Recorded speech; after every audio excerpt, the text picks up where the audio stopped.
Merry Christmas, everybody, and happy holidays. Hope you're having a great time. I'm the Diesel. This is Swing Like a Gorilla.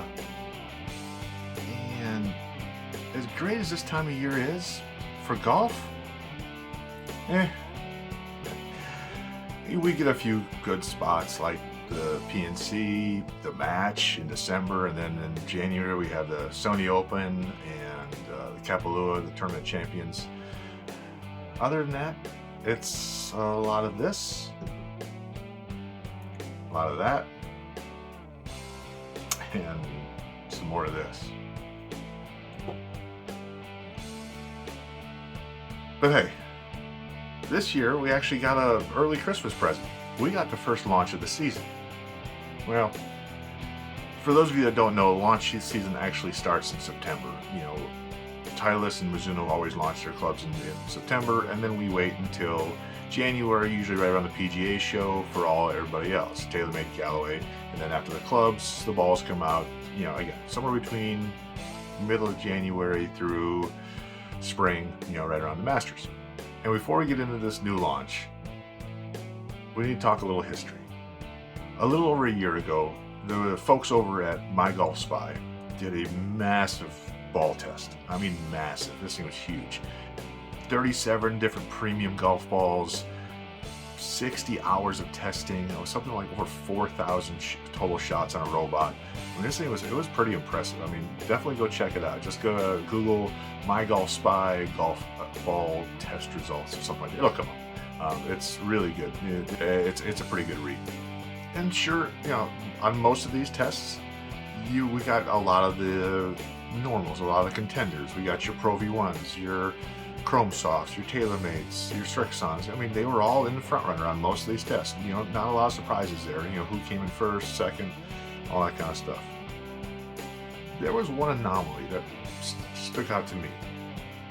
In the 100-mile-an-hour driver test, which, in my opinion and my experience, over 20 years of doing fittings, over thousands of fittings over the years, this is where most people sit. It's coming around that 95 to 105 range for driver speed. This is where most people sit. And in the driver testing for My Golf Spy, the leader in this category is a ball you might not be aware of.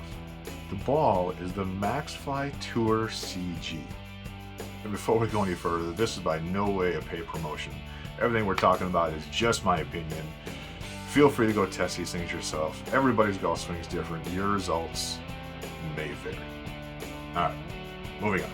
So when we talk about premium golf balls, again, your Chrome Soft, your TP5, your all of them. Most of them in the US anyway, in the States, they're going to be right around $50 a dozen. The Maxfli Tour CG retails for $39.95. However, you can usually find this ball on sale for 2 for $50. So this is literally a million years. Half price of the big boys.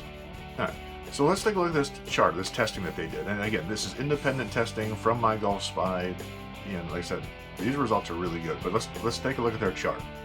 So in the top 10 in 100 miles an hour driver speed, 5 of the top 10, no surprise, Titleist, Callaway, TaylorMade. They took up 5 of the top spots. But at almost 5 yards longer than a Pro V1 or a Chrome Soft, the Maxfli Tour CG. And that got a lot of people's attention. Okay, for some of you, this is old news, and you're like, all right, great, what's the point? The point, I'm getting there, hang on. The point is there's a brand new version of this ball, and it's out. And the big question is, how does it stack up? Is it as good as the last one? Is it better? Wait a second. So, you know what? Let's go find out. You wanna go? Let's go. Come on. You coming? All right, let's go. All right, if you're enjoying this video, please hit the like, hit the subscribe. Please leave me a comment. I can't begin to tell you how much it means to me, how much it helps out the channel. I mean, it really helps out so I can bring you more content like this and like other things that you want to see. So let me know. All right. So in all honesty, I'm not hitting the ball great right now. It's winter golf. So, you know, as always, we're making some swing changes, trying to get ready for the spring. But for this session, I want to stay consistent, somewhere right around 100 miles an hour, similar to the My Golf Spies test.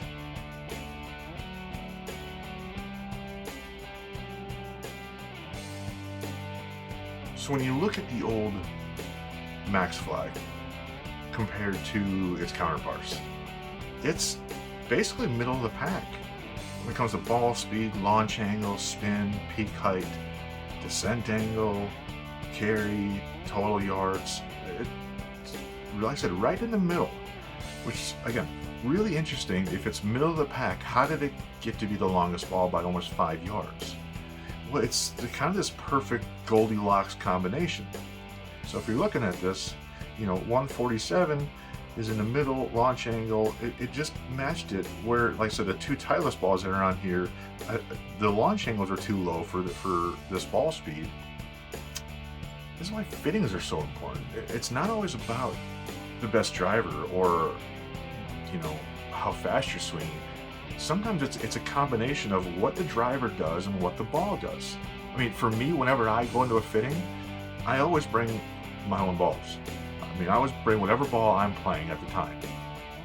That way I know what I'm getting. You never know, I mean, you really never know how long those balls have been in there. You're not getting beaten and beaten. Sometimes it's, you know, thousands of hits a day on these things. Most of us, let's face it, if we get 100 hits, you know, some of us don't even make it through the end of a round in one ball. Or we'll take it out of play after a scuff. And, you know, this is, you know, 100, 200 hits is 2 or 3 rounds. You know, good solid hits, not 1,000. You know, most of us never see this on a golf ball. I mean, it's almost worth it when you do a fitting to do a ball and driver/iron fitting to find the best combination that works for you. I mean, everybody wants more distance. I get it. But maybe a ball that spins a little bit more, maybe off a driver, for instance, might go straighter or might go a little higher or might stay in the air a little longer. And for you, that may equate to more distance. For me, it doesn't. It just depends on what your swing does, what your driver does, so on and so forth. I mean, comparing one swing to the next is rarely apples to apples. It's usually more like comparing apples to corn on the cob. Yeah, that's why getting fit is such a big deal. Okay, all right. Well, that was fun. So how do we do? So what we did there is we took the brand new Maxfli, took the brand new Maxfli Tour up against the current Pro V1. Took driver swings, and like I said, right around 100 miles an hour, and then took iron swings. Again, I just tried to make it consistent on both sets. All right, so we'll start with the irons. Okay, so again, this is a 7-iron. And so I was trying to keep it equal to the driver, blah, blah, blah, just trying to swing consistent, honestly. Right. But let's look at it. So ball speed. Average ball speed for the Pro V1 was 111.3. Average ball speed for the Maxfli, 111.4. We're going to call that a wash. All right. Launch angle, same. Backspin. So Pro V1, 56.73 average. Backspin on the Maxfli, 53.28. So slightly lower backspin off a 7-iron with the Maxfli. Okay, all right, there's interesting number one. All right, peak height, 34 Maxfli, 35 Titleist. We're going to call that close enough.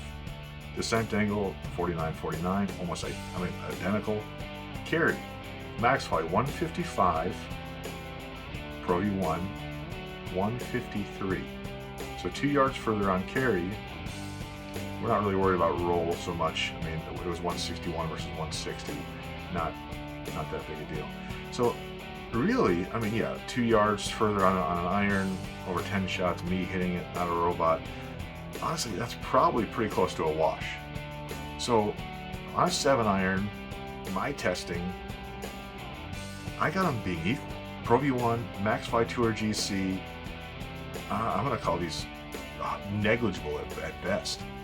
Maybe a better ball striker, maybe get better numbers. Vice versa, if maybe you're not, maybe you're a 20 handicap, you may not see any difference. But again, your results may vary. All right, so on to the driver. This is probably one most people really want to know about anyway. Driver, ball speed, Maxfli, 143.8. Pro V1, 142.2. Okay, all right, so slightly lower ball, slightly faster ball speeds on the Maxfli. I mean, about a mile and a half faster, which should be, every mile is about 2 to 3 yards. That should be about 4 yards. That's kind of what we saw on the My Ball Spy test. All right, let's see if it holds true. All right, so launch angle on the Maxfli, 17.4, 17.7, so slightly higher on the Pro V1. It's actually opposite what My Ball Spy was, but again, that's negligible. Backspin. All right, Maxfli, 24.58. Pro V1, 19.34. That's really low. Might almost be too low for 100 mile an hour ball speed. We'll kind of explain it. So the slower swing speed, the ball doesn't spin as much, doesn't climb as much, doesn't stay in the air long enough. Backspin creates lift. Not to try to get too technical on you, but again, at 100 miles an hour ball speed, that might be too low. So again, peak height 41, 38. So what we just talked about. The Maxfli is going to fly a little higher peak height because it spins more. Let's see for the next one. Descent angle 43.40. So a little flatter on the descent, which makes sense because it didn't get as high. Carry yards 246 to 250. This is where it's really confusing. So 274, 276, yeah, add 4 or 5 yards to that. It would have been just a couple, yeah. I mean, yeah, if I had taken that out, numbers would have been a little closer, still would have spun a little less. But again, this is real world. You're going to miss a few. What's it going to do? Yeah, I'm not a robot for sure, especially now. Like I told you, it wasn't swinging really well. I'm gonna let you all be the judge of that. You know, throw that out, throw that miss out, obviously, because again, it was high, very spinny, very low. So what does all this mean? That's a lot of numbers, and this is what fitters have to decipher. When you go to fitting, you don't realize that the fitter sees all this, sees all these numbers, and it's like a code, it's like a puzzle. All right, how does that fit into your game? Numbers aren't the only thing, okay? But for our results, what does this mean?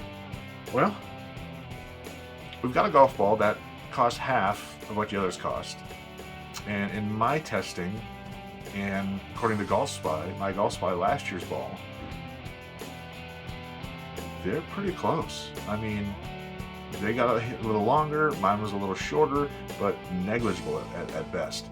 Tell you what, we'll leave this up to you guys. What do you think?